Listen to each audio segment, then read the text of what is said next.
Hey guys, Guns Reviews here, and today I will be reviewing King of the Ring 1993 from Dayton, Ohio, suggested by my good friend Hammers Reviews. If you'd like to subscribe to him, that would be great. Now on to the show. We start the show with Jim Ross, Bobby Heenan and Macho Man talking about the matches you will see tonight. King of the Ring first round match number 1 between Bret Hitman Hart and Razor Ramon. The fans are chanting 1, 2, 3 in reference to Razor Ramon losing to the 1, 2, 3 Kid. The match starts with a collar and elbow tie-up. The winner of this match will take on the winner between Mr. Perfect and Mr. Hughes. This match is very back and forth, with no man being able to take control. With a few near pinfalls from both competitors, Razor Ramon attempts to go for the Razor's Edge, but Bret Hart counters into a small package for a close 2. Then Razor attempts a back suplex from the top rope, but Bret counters into a crossbody and gets the 3 count. Your winner and advancing to round 2, Bret the Hitman Hart. Next, we see a video package of a confrontation from WWF superstars between The Undertaker and Giant Gonzalez.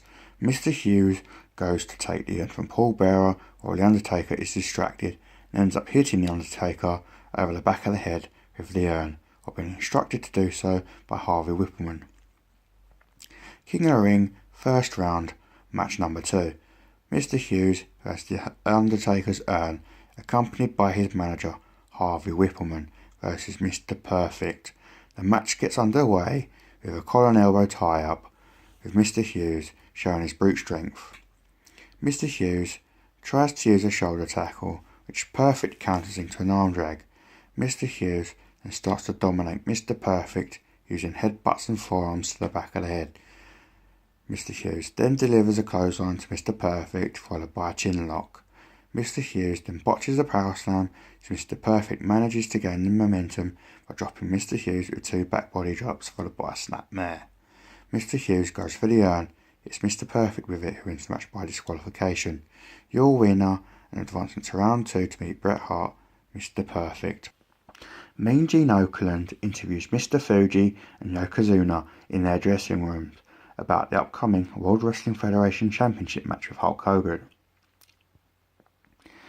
King of the Ring first round match number 3. Bam Bam Bigelow versus Hacksaw Jim Duggan. Duggan starts off a USA chant like he usually does at the beginning of a match. Collar and elbow tie-ups with Bam Bam Bigelow getting the upper hand. Hacksaw takes Bam Bam off his feet with a clothesline, and Bam Bam rolls outside to catch a breather. Duggan injures his ribs, and Bam Bam immediately goes to work on him with a bear hug. Duggan tries to scoop slam Bigelow but couldn't get him up, and Bam Bam gets a 2 count from the pin. Duggan eventually slams Bigelow, but he tries to go for a shoulder tackle, misses it and hits the turnbuckle, which gives Bam Bam the opportunity to go up and hit his finishing manoeuvre, the diving headbutt, and he picks up the 3 count. Your winner and advancing to the next round, Bam Bam Bigelow. Terry Taylor interviews the Steiner Brothers, the Smoking Guns, talking about the 8-man tag match against Money Incorporated and the Head Shrinkers. King of the Ring first round match 4, and the last of the first round matches. Lex Luger versus Tatanka. Lex Luger is forced to put on an elbow pad because of the 6 screws and 3 steel plates in his right forearm. If he doesn't, he will be eliminated from the King of the Ring tournament. Lex Luger attacks Tatanka before the bell. Tatanka comes back and knocks Luger out to the floor. Luger gets in and starts getting revenge. And in my opinion, Lex Luger was very underused in the WWF, but I suppose that was due to a steroid scandal at the time. Tatanka starts to work on the left arm of Luger with tomahawk chops. Good back and forth moments between the 2 wrestlers, a few pin attempts here and there, with no one being able to get the all-important 3 count. The match continues with Lex Luger taunting the crowd, and Tatanka makes him pay for it with a near pinfall. Tatanka then goes on a spree of near pinfalls, but can't seem to get that all-important 3 count. Now all of a sudden, the match ends due to a time limit draw. So no one advances, and Bam Bam Bigelow gets a bye to advance to the finals. All in all, a very good match. Would like to have seen it go at least 5 more minutes to see if either man would have got a pinfall. After the match, Lex Luger demanded 5 more minutes and then took his pad off and knocked Tatanka out with a forearm shot to the head. Mean Gene Okerlund interviews Bret Hart and Mr. Perfect before their semi-final match. King of the Ring semi-final, Bret Hart vs Mr. Perfect, the Perfect Plex vs the Sharpshooter. Nice start to the match, hip toss and side headlocks aplenty. Great match between the two skilled technicians. Crucifix pinned by the Hitman for a 2 count and immediately follows up with a side headlock. Perfect throws Hitman against the rope and then Hitman hits a crossbody on Perfect for a 2 count. Hitman then connects with a small package for another 2 count and a nice standing dropkick by Mr. Perfect, knocking Bret Hart outside at this point. Mr. Perfect is controlling the match. Drop kicks from Perfect off the top rope and goes for a cover. Bret Hart takes the easy way out by putting his leg on the bottom rope. Perfect goes up to the top rope again and Bret Hart goes up to him and suplexes him off the top rope. Bret Hart then takes over the match and puts Mr. Perfect in a figure 4 leg lock. After a short while, Perfect reaches the rope and the figure 4 leg lock has to be broken. More back and forth moments before Bret Hart picks up the win using a small package.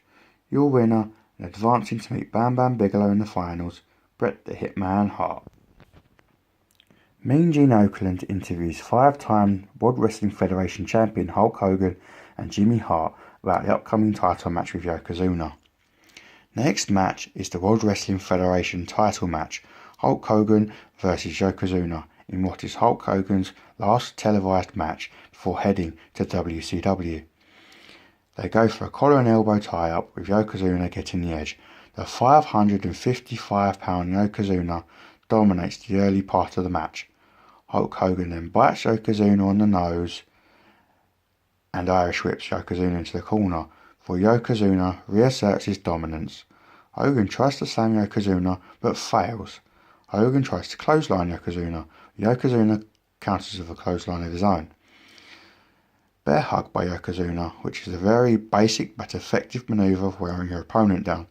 USA, USA chants from the crowd to get Hogan rolled up. Shots to the face by Hogan, but Yokozuna hits Hogan with a massive belly-to-belly suplex. Pin attempt by Yokozuna, but only gets a 2 count. Then Hogan starts to do a stupid comeback and points at Yokozuna. Several right hands, followed by a big boot which doesn't knock Yokozuna down.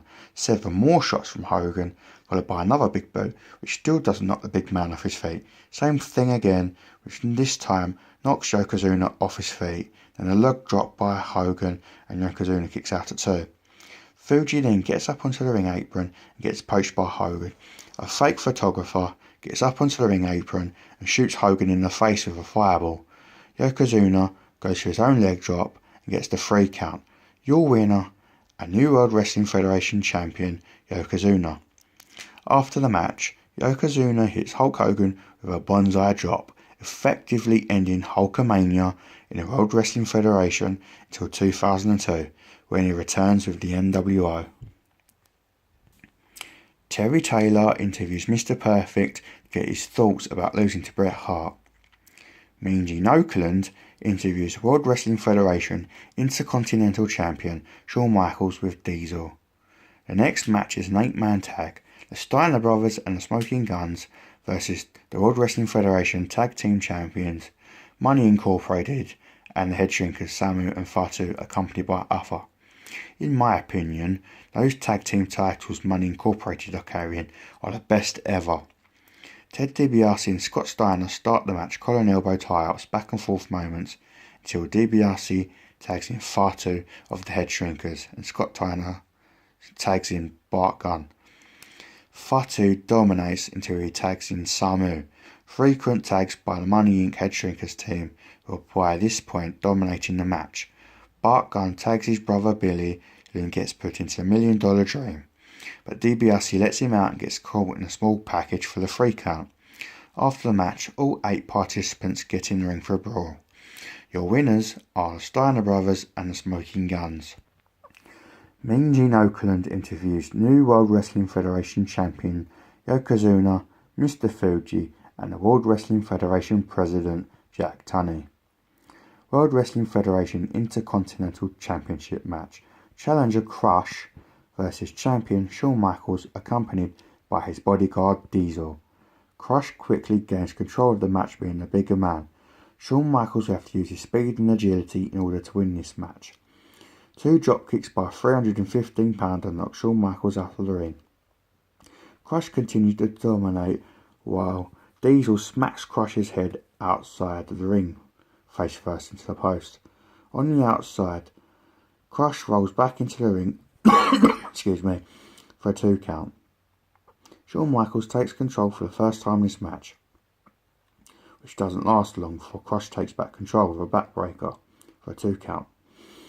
Neither man can get a 3 count.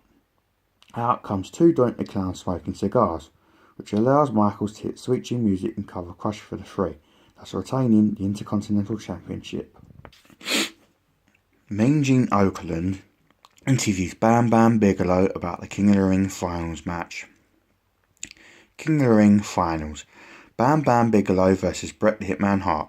Bigelow rushes in, trying to end the match early.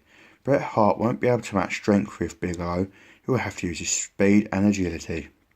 Bam Bam gains control early into the match using strength moves. Military press slamming Hart and throwing him to the outside. Bam Bam brings him back in for a few pin attempts, which Bret Hart puts his leg on the ropes to break out the pin. Headbutts by Bigelow before going for a pin attempt, and switching to a bear hug. They take the action outside, where Bret Hart gains the upper hand before Luna Vachon makes an appearance and hits Bret Hart over the back with a steel chair. Scoop slam by Bigelow, where he goes up to the top rope for a diving headbutt, which connects for a 3 count. But El Hebner comes out and says no, telling referee Joey Marella about the chair shot from Luna Vachon. The referee reversed his decision and the match will continue. Bam Bam Bigelow isn't very happy, so goes on to dominate Bret Hart with a bear hug and a headbutt, following with a backbreaker. Bret Hart counters out of the backbreaker with a back suplex. Then Bret Hart goes on to win the match with a victory roll from the top rope. Your winner and King of the Ring, Bret the Hitman Hart. Mean Gene Okerlund crowns Bret Hart with his robe, crown and scepter, before Jerry the King Lawler comes out to confront Bret Hart. The Burger King chants get started by Bret Hart, and Jerry the King Lawler attacks Bret Hart from behind, destroying the crown and throwing the throne onto Bret Hart's back, and attacking the Hitman's ribs with the scepter. And the pay-per-view ends with Jerry Lawler holding the broken crown in the air. Well, if you enjoyed this more in-depth review video, please suggest a pay-per-view you would like me to review. It can be any company as long as it's on the WWE Network. And don't forget, rate, comment, like and subscribe. Thank you.